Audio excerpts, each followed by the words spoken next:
बयान होगा हमारे वापसी के ताल्लुक से, जो लोग वापस होंगे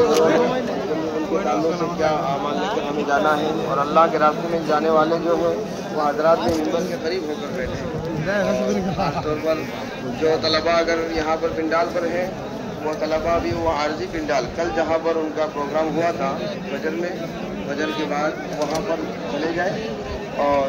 बाकी हजरात आगे आ जाए, और ख़ासतौर पर मिंबर से करीब होकर वो जमात में बैठने की कोशिश करें, जमात बंदी के साथ अपनी अपनी जमात। तो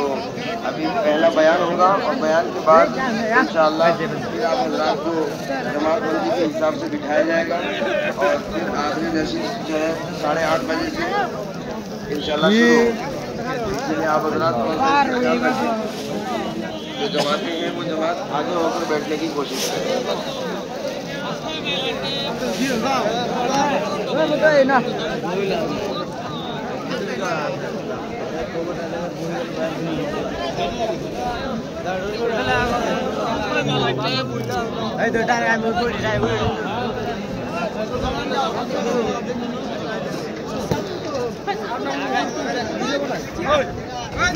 मोबाइल